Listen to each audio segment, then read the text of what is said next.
తాకట్లో ఉన్న మీ బంగారాన్ని విడిపించి ఆ రోజు ఆన్లైన్ రేటుకి కొంటాం. Sharma gold company. నమస్కారం, వెల్కమ్ టు సుమన్ టీవీ. నేను గీతాంజలి. జూన్ 14వ తారీఖున సంకష్టహర చతుర్థి. ఈ రోజున పాటించవలసిన నియమాలు, ఆ బొజ్జగాని పైన మనం ఏ విధంగా వేడుకోవాలి, అలాగే ఆరాధనలో చాలా మంది కొన్ని తప్పులు చేస్తూ ఉంటారండి.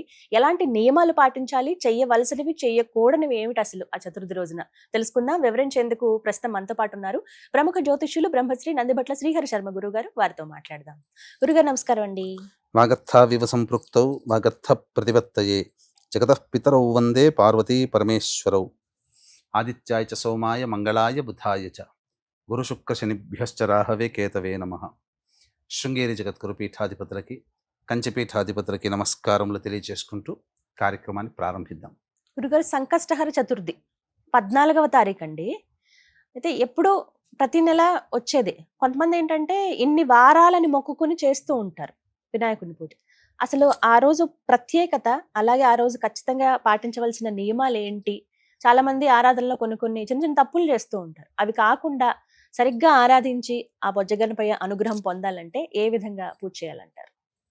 ఈ నెల జూన్ 14వ తారీఖు రోజున సంకష్టహర చతుర్థి. పేరులోనే ఉందమ్మా, కష్టములు, సంకష్టములు అన్నిటిని కూడాను రూపుమాపేటువంటి చతుర్థి. అంటే ఈ కలియుగానికి ఈ యొక్క చతుర్థి వ్రతం అనేటువంటిది చాలా బలాన్ని ఇస్తుంది. ఎందుకనంటే ఒక్కొక్క యుగానికి కొన్ని దేవతలు చాలా శీఘ్ర ఫలితాన్ని ఇస్తారు. ఈ కలియుగానికి కలౌ చండీ వినాయకో కాలభైరవ. కాబట్టి ఈ కలియుగంలో చండీ అమ్మవారిని పూజ చేసిన, ఉపాసించిన, వినాయకుడిని పూజ చేసిన, భైరవుణ్ణి, కాలభైరవుణ్ణి పూజ చేసిన అతి శీఘ్రముగా ఫలితాన్ని ఇస్తారు. కాబట్టి ఈ యొక్క సంకష్టహర చతుర్థి వ్రతం అనేటువంటిది ఎవరైతే చేస్తారో వాళ్ళకి బాగా ఇబ్బంది పెడుతున్న సమస్యలన్నీ కూడా తొలగిపోతాయి. కాబట్టి దీన్ని విధి విధానముగా ఆచరించినట్లయితే మంచి శుభ ఫలితాలు కలుగుతాయమ్మా. కాకపోతే దీన్ని ఆచరించే విధానంలో ఎంతవరకు చేయగలుగుతారనేటువంటిది వాళ్ళ యొక్క శక్తిని బట్టి. శక్తి అంటే ఇక్కడ డబ్బని కాదు, వాళ్ళ యొక్క మానసికమైనటువంటి భక్తి. ఇక్కడ ఒక నెల పట్టుకోవచ్చు, 3 నెలలు పట్టుకోవచ్చు, 5 నెలలు, ఇట్లా బేసి సంఖ్యలో 21 నెలలు కూడా పట్టుకొని చేసేవాళ్ళు ఉన్నారు. ఈ విధంగా సంకష్టహర చతుర్థి అన్నప్పుడు ఏంటంటే ప్రదోషకాల సమయానికి, అనగా చంద్రోదయ సమయానికి చతుర్థి ఉండాలి. ఇది నియమం. ఇప్పుడు 14వ తారీఖు నాడు ప్రదోషకాలం. చాలా మంది అనుకుంటారు 14వ తారీఖు ఉదయం పూట తదియ ఉంది కదా, సంకష్టహర చతుర్థి ఎలా అవుతుంది అని చాలా మందికి సందేహం ఉంటుంది. కానీ ప్రదోషకాల సమయానికి, అనగా చవితి తిథి ఉండి చంద్రోదయము చవితి తిథిలో ఉంటేనే అప్పుడు సంకష్టహర చతుర్థిగా చెప్పవచ్చు. సూర్యోదయం చవితి కాదు, చంద్రోదయము చవితి తిథి ఉండాలి. ఖచ్చితంగా చంద్రుణ్ణి చూడాలని అంటారు. అవునమ్మా. దానికి ఆ రోజున తదియతో కూడుకున్నటువంటి చవితి కాబట్టి ఆ రోజునే పొద్దున్నే లేచి కాలకృత్యాదులన్నీ తీర్చుకొని చక్కగా నవగ్రహాల చుట్టూ శివాయ నమః అంటూ 27 ప్రదక్షిణలు చేసి మొట్టమొదలు ఆ వినాయకుణ్ణి, ఆ పార్వతీ పరమేశ్వరుల్ని దర్శనం చేసుకోవాలి. చేసుకున్న తర్వాత చక్కగా ఆ రోజున గరికతో గణపతికి అష్టోత్తర పూజ చేయించుకుంటే చాలా విశేషం. ఆ రోజున జరిగిన తర్వాత ఆ రోజంతా ఉపవాసం ఉండాలమ్మా. వాస్తవానికి ఉపవాసమే ఇక్కడ ప్రధానం. శివరాత్రి రోజున ఏ విధంగానైతే ఉపవాస నియమాన్ని పాటిస్తామో ఏకాదశి రోజున, అలాగే విష్ణు సంబంధముగా ఏకాదశి, శివ సంబంధముగా మాస శివరాత్రి ఉంది. కానీ సంకష్టహర చతుర్థి ఖచ్చితంగా ఉపవాసం ఉంటారు. ఆ ఉపవాసం మహిమే ఈ చతుర్థి. ఏకాదశికి కూడా ఎలాగైతే ఉపవాసమే మహిమ ఎలా అయితే ఉందో, సంకష్టహర చతుర్థికి కూడా ఉపవాసమే మహిమ. దీనికి సంబంధించినటువంటి గాథ కూడా ఒకటి ఉందమ్మా. పూర్వము ఇంద్రుడు గణపతికి మహోపాసకుడైనటువంటి వ్యక్తి దగ్గరికి వెళ్ళి, ఆ మునీశ్వరుడి దగ్గరికి వెళ్ళి కలిసి వచ్చి వెళదామని చెప్పి బయలుదేరుతున్నాడు. ఆ స్వామి ఆ మహర్షిని దర్శనం చేసుకున్నాడు. అంటే క్లుప్తంగా తెలియజేస్తాను, మరి ఎంతగా ఎలాబొరేటెడ్ గా చెప్పనమ్మా. దర్శనం చేసుకుని వస్తుంటే శూరసేనుడు అనేటువంటి ఒక రాజు పరిపాలించే రాజ్యానికి ఆ అంతరిక్షంలో ఆగిపోతుంది. అంటే ఎందుకు ఆగిపోయిందని చెప్పి చూడగా ఆ శూరసేనుడు ఏమనుకుంటాడు, ఇంద్రుడంతటి వాడు ఆపాడు కదా అని చెప్పి వెళ్ళి నమస్కారం చేసుకొని, రానాయన మీరు ఎందుకు మీ విమానం ఆగిపోయిందని అంటే, మీ రాజ్యంలో పాప భ్రష్టులు ఉన్నారయ్యా, ఆ పాపాత్మలు ఉన్నటువంటి గాలి సోకినందువల్ల నా విమానం ఆగిపోయింది, కాబట్టి నా విమానం కదిలేటట్టు లేదు అని చెప్పి అనగా, అప్పుడు ఆ మహర్షి దగ్గరికి మనస్సులో ధ్యానం చేసుకుంటే, అప్పుడు ఆ గణపతి ఉపాసకుడైన మహర్షి ఏం చెబుతాడంటే, ఎవరైనా కానీ సంకష్టహర చతుర్థి వ్రతాన్ని నియమాన్ని పాటిస్తున్న వ్యక్తి ఆ ఒక్కరోజు సంకష్టహర చతుర్థి ఫలితాన్ని నీకు ధారాదత్తం చేస్తే నీ విమానం కదులుతుందయ్యా అని చెప్తాడు. అంతటా నీ వల్లే ఇదంతా జరిగింది, నీ రాజ్యం వల్లనే అని చెప్పి ఇంద్రుడు నిందించేసరికి శూరసేనుడు దాన్ని ప్రతిష్టాత్మకంగా తీసుకొని, ఆ రాజ్యంలో ఎవరైనా సంకష్టహర చతుర్థి చేస్తున్నారా కనుక్కోండి అని చెప్పి అందరినీ చాటింపు చేస్తాడు. ఎవ్వరూ చేయట్లేదని చెప్పి వచ్చేస్తుంది ఆయనకు సమాధానం. తర్వాత ఒక స్త్రీమూర్తి శవం అది మన తీసుకొని వెళ్తుంటారు బంధువులు. వెళుతుంటే ఆ మధ్యలో ఆ యొక్క గణపతి లోక నుంచి ఉన్నటువంటి గణపతికి సంబంధించినటువంటి భటులు, యమలోక భటులు అందరూ కొట్లాడుకుంటుంటారు, మాకు కావాలి మాకు కావాలని. ఈ వ్యక్తి స్త్రీమూర్తి పాపం చేసింది అని చెప్పేసి యమభటులు, లేదు లేదు ఆమె ఈ రోజున చవితి తిథి అయ్యింది ఈ రోజున, కాబట్టి ఈ సంకష్టహరి చతుర్థి వ్రతాన్ని ఆచరించింది కాబట్టి ఈమె గణలోకానికి రావాల్సింది అని చెప్పి ఆ గణేశునికి సంబంధించిన భటులు వాగ్వివాదం చేస్తుంటారు. అంతటా మనిషి చనిపోయి ఉంది కదా, ఆమె ధారదత్తం చేయలేదు కదా, ఎలాగైతేనేమి గణపతికి సంబంధించిన లోకానికి ప్రయాణం అవ్వడానికి అనుమతి దొరుకుతుంది. యమభటులు వెళ్ళిపోతారు. ఆ పోతుంటే గాలి సోకుతుంది, ఆ శవానికి తాకిన గాలి ఆ విమానాన్ని తాకగానే ఆ విమానం పరిగెత్తుతుంది. అంటే దీని అర్థంలో ఏంటంటే, తెలిసో తెలియకో, అంటే సంకల్పము చేత వ్రతాన్ని ఆచరించిన, అసంకల్పితముగా తెలియకుండానైనా కానీ ఆ రోజు ఉపవాసం ఉండి మరణించిన, ఆ ఫలితం ఎక్కడికి పోదు అని చెప్పడానికి ఇది ప్రత్యక్ష ఉదాహరణ. కాబట్టి అంత ఫలితం అమ్మ. కాబట్టి ఏమైపోయింది అక్కడ, ఆ స్త్రీమూర్తి చెయ్యలేదు వాస్తవానికి, కానీ ఆ రోజు ఉపవాసం ఉంది, అందుకు ఆ విధంగా ఆమెకి ఆ పుణ్య ఫలితం ఆ విధంగా దక్కింది. ఇందాక మీరు చెప్పారు కదా గురుగారు, ఒక వారం అంటే ఒక నెల కావచ్చు, తర్వాత 2, 3, 5, 21 వరకు అలా చేసుకుంటారని.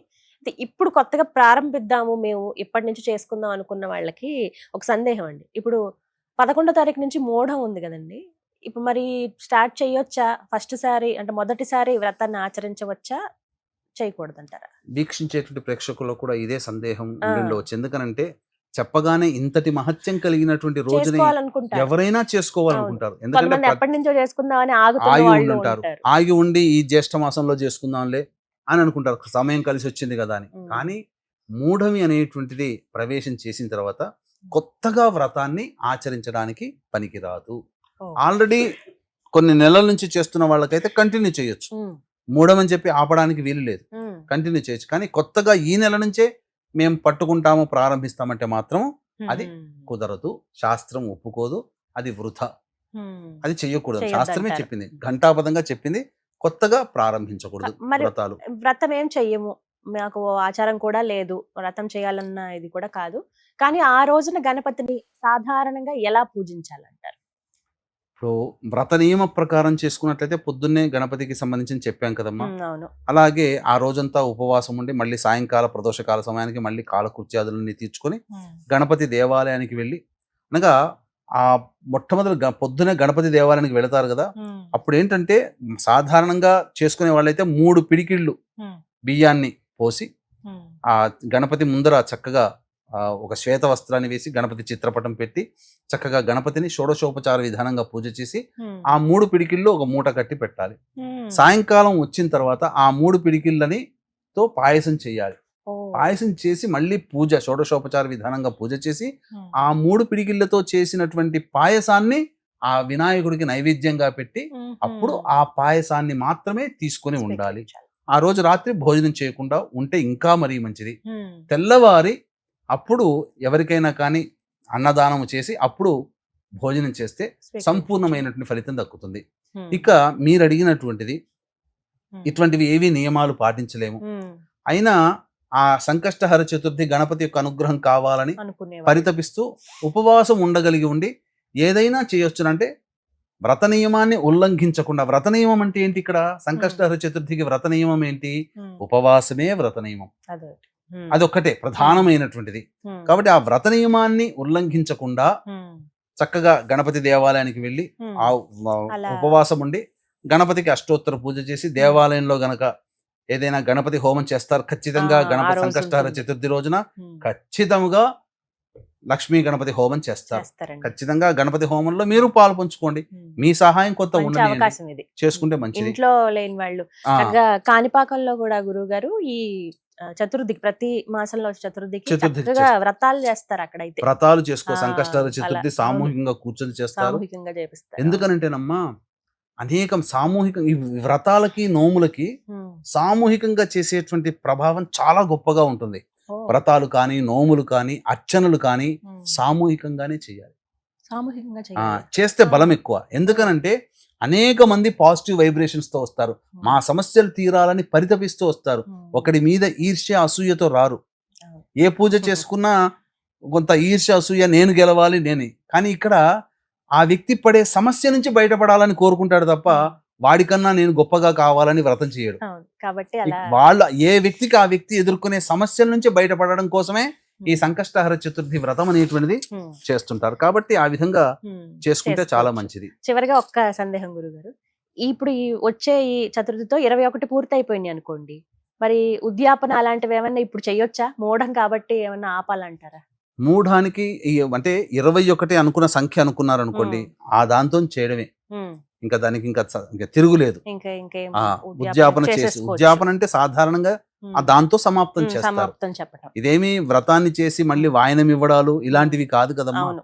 వ్రతాన్ని చేయడం మాత్రమే. ఇందులో ఉద్యాపనగా అంటే మళ్ళీ లెక్కలోకి వస్తుంది లెక్కలోకి వస్తుంది. ఉమ్, ఎందుకంటే మొదటి నుంచి చేస్తున్నటువంటి అవును. కంటిన్యూషనే కదా. ఉమ్, కాబట్టి ఆ విధంగా పర్వాలేదు అయితే. చేసుకోవచ్చు. అంటే ఎన్నైతే అనుకున్నారో 21 కావచ్చు, 21 7 అనుకున్నా, అయినా 16 అనుకున్నా, 11 అనుకున్నా, ఉమ్, ఎన్ని అనుకున్నా ఉమ్, అన్ని నెలలు అన్ని సంకష్టహర చతుర్థులు పూర్తయితే చేసుకుంటే సమాప్తం. చాలు. ఉమ్, ఉమ్, వీక్షించేటువంటి ప్రేక్షకులకు కూడా గమనిక, ఈ నెల 21వ తారీఖు రోజున ఏకాదశి, చాలా పవిత్రమైనటువంటి పుణ్యతిథి.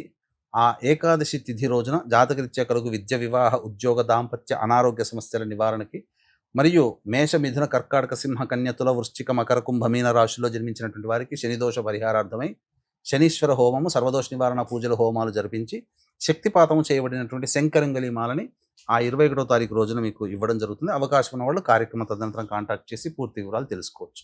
వివరించారండి. మాకైతే సందేహాలు అయితే నివృత్తి అయ్యాయి. ధన్యవాదాలు గురుగారు. సర్వం శ్రీ ఉమామహేశ్వర పరబ్రహ్మార్పణమస్తు.